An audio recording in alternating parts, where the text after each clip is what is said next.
우리 하나님의 말씀. 자, 오늘은 여러분 사도행전은 같고요. 먼저 구약 성경 중에 신명기 제30장을 보시겠습니다.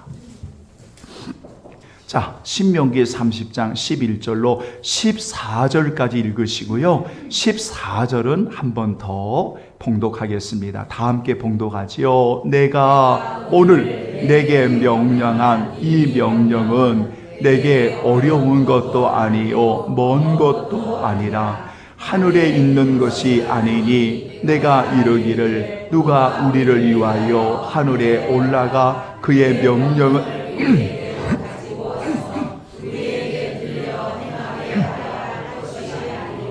이것이 바다 밖에 있는 것이 아니니 내가 이르기를 누가 우리를 위하여 바다를 건너가서 그의 명령을 우리에게로 가지고 와서 우리에게 들려 행하게 하랴 할 것도 아니라 오직 그 말씀이 내게 매우 가까워서 내 입에 있으며 내 마음에 있은즉 내가 이를 행할 수 있는. 다시 한번, 오직 그 말씀이 내게 매우 가까워서 내 입에 있으며 내 마음에 있은즉 내가 이를 행할 수 있느니라. 아멘. 자, 이제 사도행전 2장 37절 우리 두 번만 천천히 또박또박 시작. 그들이 이 말을 듣고 마음에 찔려 베드로와 다른 사도들에게 물어 이르되 형제들아 우리가 어찌할꼬 하거늘.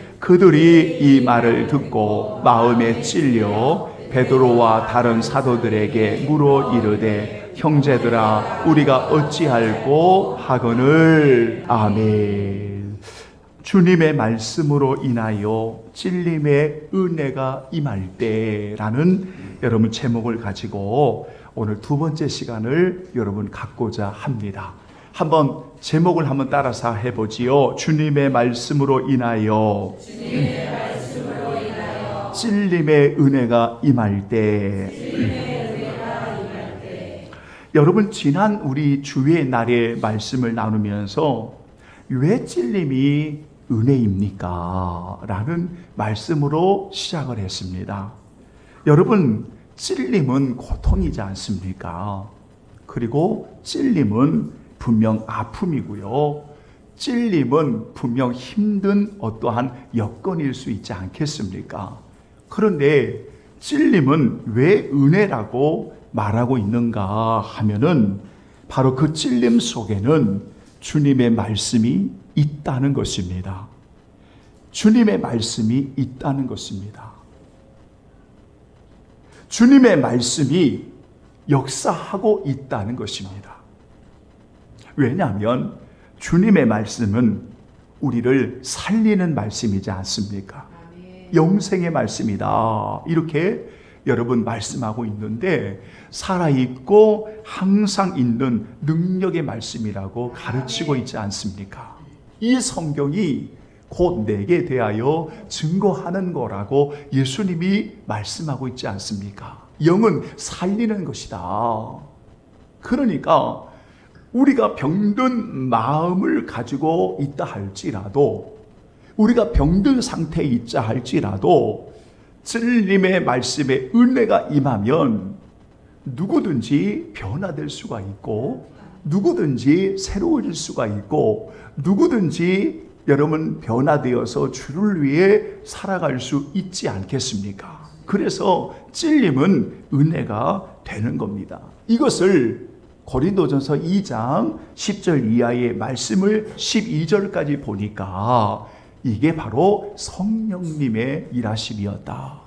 그러니까 성령님의 일하심의 구체적인 이유 가운데 하나가 뭐냐면 하나님의 은혜를 알게 해주는 거거든요. 그러니까 찔림의 은혜를 통해서 오늘 우리가 참으로 하나님의 은혜를 알고 그 찔림을 통해서 우리가 하나님 앞에 더 가까이 나아가게 하는 은혜가 바로 찔림이라고 하는 하나님의 말씀이라고 가르쳐주고 있어요. 그런데 여러분, 이렇게 찔림의 은혜가 주님의 말씀으로 인하여 찔림의 은혜가 임하는데 이것을 여러분 가로막는 아주 큰 불행과 아주 절망스러운 이런 일들이, 잘못된 이러한 반응들이 오늘날 교인들에게 있다는 겁니다. 오늘 이게 정말 위험하다는 겁니다. 그래서 우리가 지난 주일날은 이 위험한 세 가지의 내용을 우리가 살피게 되었던 것이에요. 그러니까 주님의 말씀은 찔림의 은혜로 다가오는데 이것을 잘못된 반응으로 밀어내는 겁니다. 밀어내는 겁니다. 여러분. 그러니까 그 잘못된 반응으로 여러분 밀어내니까 얼마나 위험하겠습니까? 이것을 세 가지로 정리를 했는데요. 하나가 무엇인가 하면 저는 이 구절을 읽을 때마다 가장 절망적인 상태는 우리가 지난 주일에 사도행전 7장 여러분 54절을 읽었던 말씀이었습니다. 그들이 이 말을 듣고 마음에 찔려 그를 향하여 이를 갈거늘 이라는 말씀이었습니다. 다시 말하면 찔림의 은혜가 임하는데 의도적으로 강하게 하나님의 말씀을 대적하는 겁니다. 대적하는 것입니다. 그러니까 그 마음이 더 난폭해지고 더 폭력적으로 변하고 더 악하게 변하는 것입니다.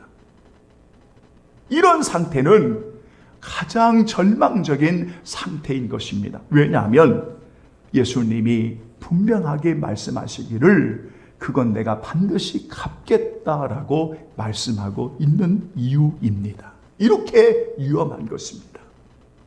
그런데 두 번째로 말씀을 드리면서 주님의 말씀에 찔림의 은혜가 임할 때에 여러분 정말 위험한 것 중에 하나가 뭐냐면 영적인 무감각입니다. 다시 말하면 영적인 무감각이라고 하는 것은 자신이 지금 죽어가고 있는 상태를 인식하지 못한다고 하는 겁니다.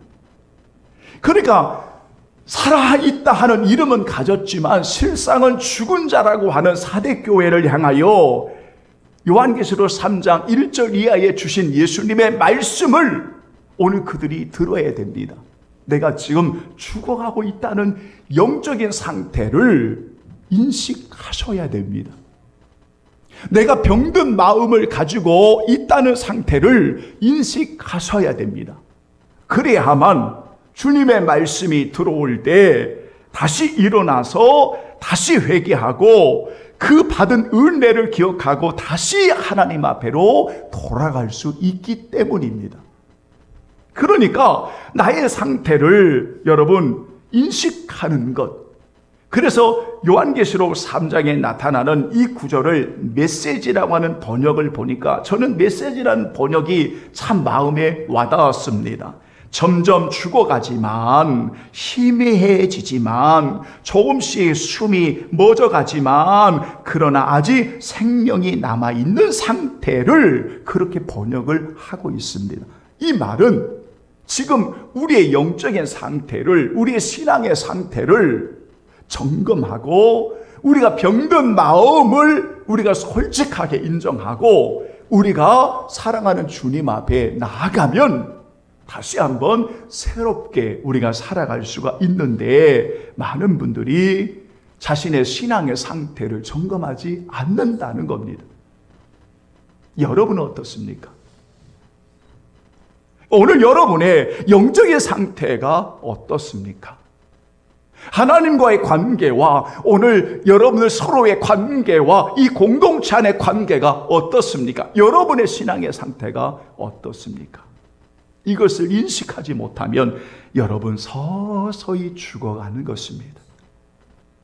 서서히 죽어가는 것입니다. 그래서 어떤 일은 마지막 죽을 때까지 깨닫지 못하고 그 인생이 마치는 사람이 있습니다. 그러나 대개가 보면 자신의 상태를 깨닫고 말씀으로 인하여 회개하고 돌이켜 하나님께로 돌아가 복된 인생을 사는 분들이 많이 있지요. 그런데 이것도 위험하지만 또 다음에 정말 위험한 것들이 있습니다. 그것은 무엇인가 하면 교만함으로 말씀을 거역하는 겁니다. 그러니까 하나님의 말씀을 대수롭지 않게 여기는 겁니다. 하나님의 말씀을 대수롭지 않게 여기는 겁니다. 그리고 말씀이 임하면 스스로 자신을 합리화하는 겁니다. 다들 그러지 뭐, 다들 그렇게 사는 거지 뭐, 이러면서 자신을 합리화시킵니다. 그러면서 하나님의 말씀을 의도적으로 거역할 뿐만 아니라 교만함으로 불순종합니다. 그리고 나중에 어떤 문제가 있으면 책임을 떠넘깁니다. 백성들에게 책임을 떠넘기고 스스로 자신을 의롭다라고 보여주기 위해서 사람들에게 나를 높여달라고 말하는 전형적인 구약의 사울의 형태가 바로 그런 형태입니다.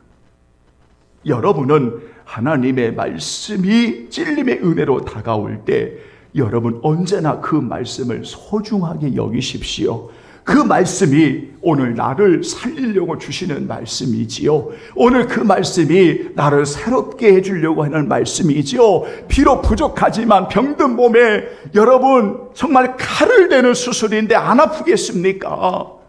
그런데 그 수술 때에 여러분 누워서 비록 병든 몸이지만 여러분 수술의 칼이 왔다 갔다 하지만은 오늘 나를 치유하고 회복해 주시는 은혜라고 고백하시면서 하나님의 말씀을 정말 소중하게 정말 귀하게 여러분 여길 수 있는, 그래서 그 말씀에 하베르로 순종하는 하나님의 사람들이 되기를 예수님의 이름으로 축원합니다. 아멘. 자, 오늘은 그렇다면 이런 찔림의 은혜가 임할 때 복 있는 하나님의 사람들의 반응입니다. 오늘 여러분 사도행전 2장이 바로 그 이야기입니다. 그래서 2장 37절에 보면 그들이 이 말을 듣고 라고 할 때 이 말씀은 예수 그리스도의 십자가의 죽으심과 하나님의 능력으로 사흘 만에 부활하신 바로 그분이 주요 그리스도가 되었다라고 하는 복음의 말씀이었습니다. 그 말씀을 들었을 때에 여러분 그들의 마음에 찔림이 일어나는 것을 우리가 오늘 본문을 통해서 여러분 살펴볼 수가 있습니다. 자, 이 구절을 여러분 다시 한번 메시지 성경으로 제가 읽어드리겠습니다. 듣고 있던 사람들이, 말씀을 듣고 있던 사람들이 마음속 깊이 찔려서, 한번 따라서 해보죠. 마음속 깊이 찔려서. 이렇게 되어 있습니다. 여러분, 그 번역에 보면 듣고 있던 사람들이 마음속 깊이 찔려서 그들에게 물었다. 형제 여러분, 이렇게 두 번 반복되어 있습니다. 형제 여러분, 따라서 합니다. 그러면 우리가 이제 어떻게 해야 합니까? 그러면 우리가 이제 어떻게 해야 합니까? 라는 이 구절이 오늘 37절에 우리가 어찌할꼬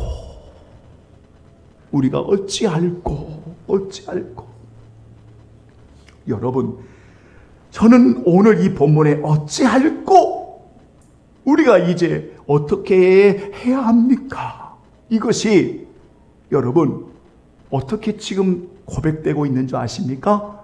하나님의 말씀이 마음속 깊은 곳을 찔러서, 마음속 깊은 곳을 들어와 찔러서 그들이 하는 고백이 뭐냐면 우리가 이제 어떻게 해야 하는가? 우리가 어찌할꼬? 우리가 어떻게 이제 살아야 하는가? 어떻게 할꼬? 라고 하는 이들의 몸부림이었습니다. 이 말은 갈망함이었습니다. 이 말은 간절함이었습니다. 사랑하는 성도 여러분, 이 은혜 속에 놀라운 세 가지의 그러한 답이 있습니다. 놀라운 세 가지의 은혜가 있습니다. 사랑하는 여러분, 먼저 그 말씀을 드리기 전에 오늘 성경에 보면 여러분 들음의 은혜가 있습니다. 이 말을 듣고 가슴 깊은 속에 찔려 그들의 고백하기를 우리가 그러면 어떻게 해야 돼? 우리가 어떻게 해야 돼? 어찌할꼬? 사랑하는 여러분, 이들은 들음의 은혜를 입었습니다. 하나님의 말씀을 들을 수 있는 들을 귀에 귀함을 입었습니다. 어찌할꼬 고백하는 우리 성도들, 먼저 언제나 하나님의 말씀을 잘 들을 수 있는 들음의 귀의 은혜가 열려지기를 예수님의 이름으로 축원합니다. 아멘. 그래서 어떤 분은 그런 표현을 했습니다. 정말 회개해야 될 것이 뭔 줄 아느냐? 회개하는 것은 이 귀를 회개해야 된다. 듣지 못하는 귀를 회개해야 된다. 그래서 예수님께서 들을 귀 있는 자는 들을지어다. 들을 귀 있는 자는 들을지어다. 여러분 귀를 한번 가리키면서 들을 귀 있는 자는 들을지어다.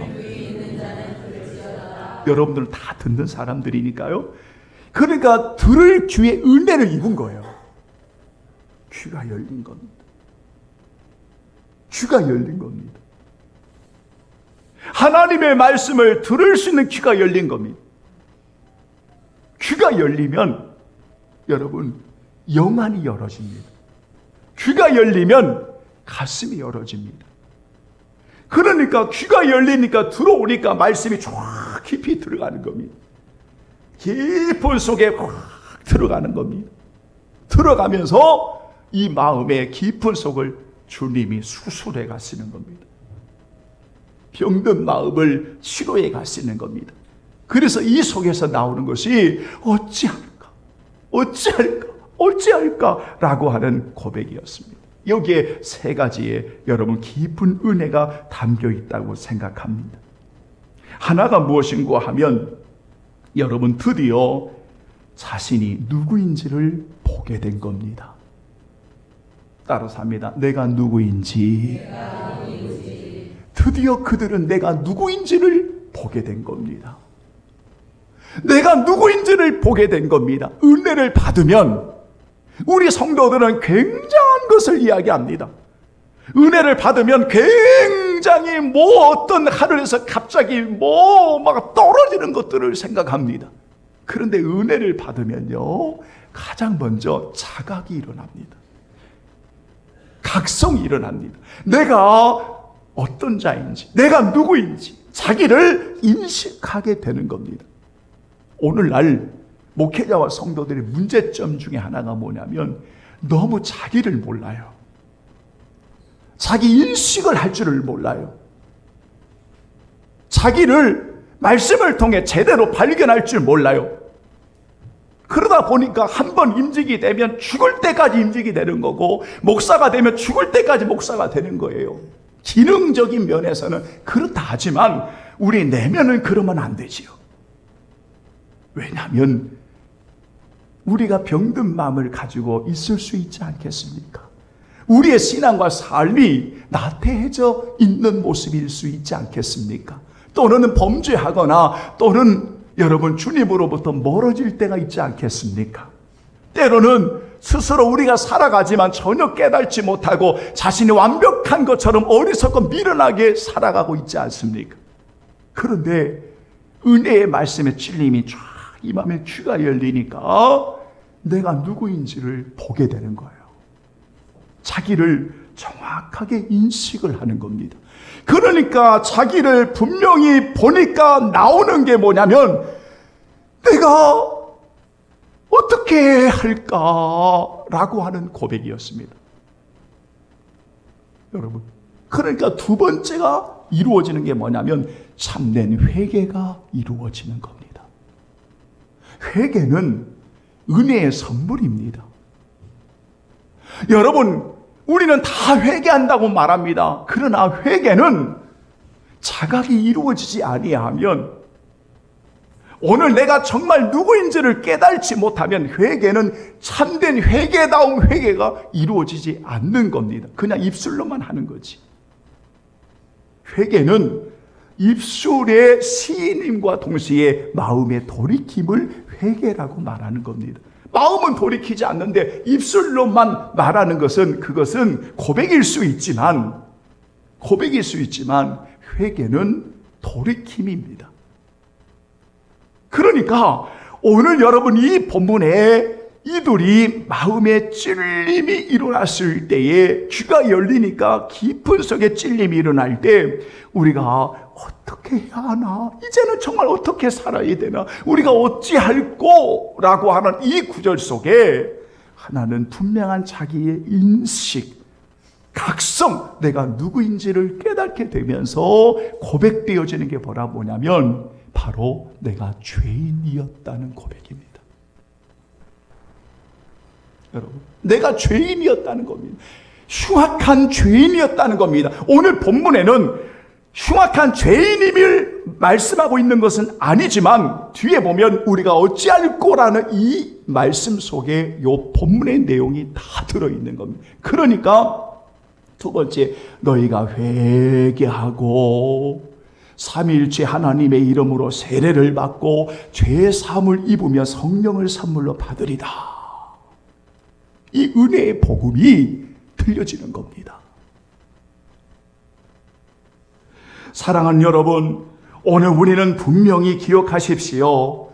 우리가 정말 찔림의 은혜가 임할 때 정말 복받은 사람은 자신의 죄인됨의 모습을, 자신의 죄인임을, 자신의 그 모습을 정확하게 인식을 하고 그 말씀을 통해서 여러분 정말 회개함으로 새로워지는 그런 복 있는 인생을 살아가는 거다. 이것을 부흥이라고 말하는 겁니다. 저는 여러분 부흥 집회 때나 또는 어떤 수련회 때 또는 어떤 집회 때 우리가 부흥이라고 하는 이 용어를 참 많이 사용하더라고요. 그런데 너무 우리가 잘못된 인식을 가지고 있는 게 뭐냐면 부흥 그러니까요, 사람이 갑자기 많이 모이는 걸 생각을 합니다. 여러분, 근데 그거 아십니까? 부흥은 우리 일상의 삶에서 이루어지는 거 아십니까? 제가 어느 그 글을 읽다가요, 여러분, 글을 읽다가 그 글 내용에 이런 내용이 있더라고요. 부흥회나 수련회에 임할 때 사람들은 뜨거운 성령의 강권하시는 뜨거움을 입습니다. 이끌림을 받습니다. 정말 여기저기에 막 은사가 방언이 터지고 막 은사를 입습니다. 여기저기에서 은혜를 입습니다. 막 끌린다고 막 굉장히 뜨거운 그 열정에 사로잡힙니다. 그런데 그 중에 그 은혜를 입어 삶의 현장에서 그리스도의 향기를 드러내는 사람은 10%도 안 된다는 보고가 나왔습니다. 그러니까 대부분은 다 사라져버리는 겁니다. 다 사라져버리는 겁니다. 그런데 그 10명 중에 한 사람은, 이거 제 이야기가 아닙니다, 그 부흥을 만나서 새롭게 되어짐으로 주님을 위해서 살아가는 복된 성도가 하나는 있다는 겁니다. 그러니까 결국 그 하나를 건지는 거예요. 결국은. 자, 여러분, 어찌할꼬, 이 의미 속에 하나는 분명한 자기 인식, 내가 누구인지를 정확하게 깨닫는 은혜가 있었고, 두 번째로는 그러므로 참된 회개의 은혜 역사가 있었다. 이게 새롭게 되어지는 거고, 이걸 부흥이라고 말하는 거다. 그러니까 부흥이라고 말하는 것은 하박국서 3장에 나타나기는 단어가 부흥이라고 나타나는데, 그 부흥이 뭐냐면 마음이 새로워진다는 뜻입니다. 새로워진다는 겁니다. 변화된다는 겁니다. 심령이 새롭게 변화가 되어지는 것입니다. 그러면 마지막 세 번째, 어찌할꼬 이 의미 속에 나타나는 놀라운 의미가 뭐냐면 그들이 현장에서, 그들이 가는 곳에서 예수 그리스도를 전하는 삶의 증인들이 되었다는 겁니다. 이겁니다, 지금. 제가 이 세 번째 예를 들어서 말씀드리고 결론을 맺겠습니다. 바로 노마교회입니다. 오늘 이 말씀을 듣는 무리들 가운데 여러분이 이제 2장을 읽어가시면 노마에서부터 온 어떠한 나그네들이 있었습니다.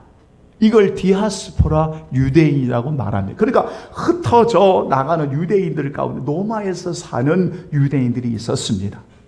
그런데 오순절 날이 되면 전국 각국에서 여러분 예루살렘으로 모여 들어옵니다. 이 중에 노마에서 온 유대인들이 있었습니다. 그들이 오늘 베드로를 통하여 주님의 말씀을 듣습니다. 말씀을 듣습니다.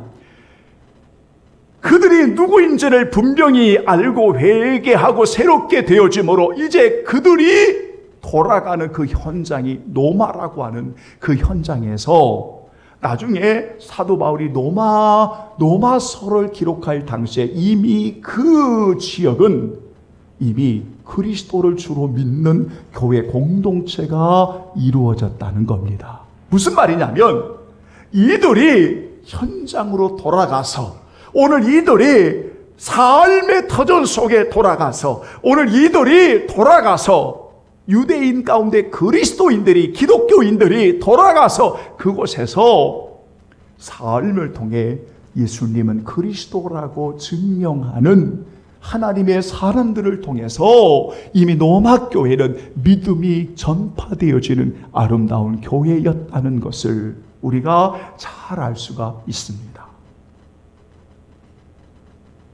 결론을 맺겠습니다. 사랑하는 성도 여러분, 그러므로 찔림의 은혜를 입는다고 하는 것은 정말 내가 지금 복을 받고 있다고 하는 증거인 것입니다.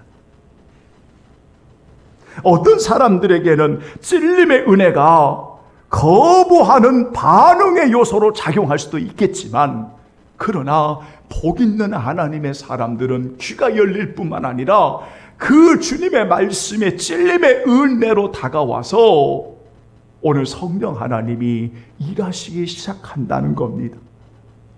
어찌할꼬 내가 어떻게 해야 되나? 내가 이제는 어떻게 해야 되나? 왜냐하면 이들은 단 한 번도 과거에 이렇게 고백해 본 적이 없습니다. 그런데 오늘 이 시간 이들은 주님을 만납니다. 귀가 열려 깨달음으로 다가올 때에 그들이 어찌할꼬 이 고백 속에 자신의 존재를 분명히 알게 됩니다. 그리고 참된 회개를 통하여 그들은 부흥의 은혜를 입습니다. 새로워지는 은혜를 입습니다.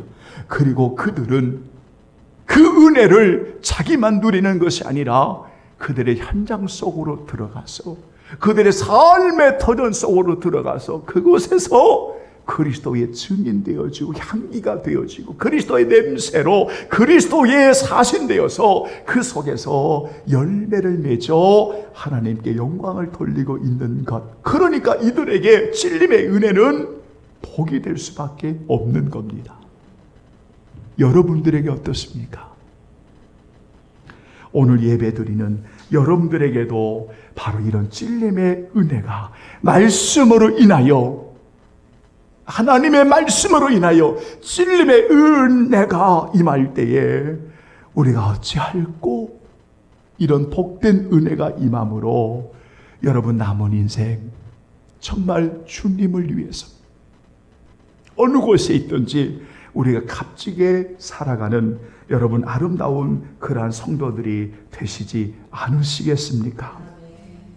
찔림의 은혜는 말씀으로 인하여 놀라운 자신을 자각하게 하고 회개와 새롭게 되어지는 부흥을 통해 파송되어지는 그래서 모든 삶의 현장에서 그리스도의 사람으로 증인되며 살아가게 하는 이런 은혜가 있다는 것, 여러분 기억하시면서 지난 주일과 오늘 두 번에 걸친 주의 말씀으로 찔림의 은혜는, 오늘 예배하는 주님 사랑의 교회 성도들에게는 이 찔림의 은혜가 말씀으로 복이 되기를 예수님의 이름으로 축원합니다. 아멘.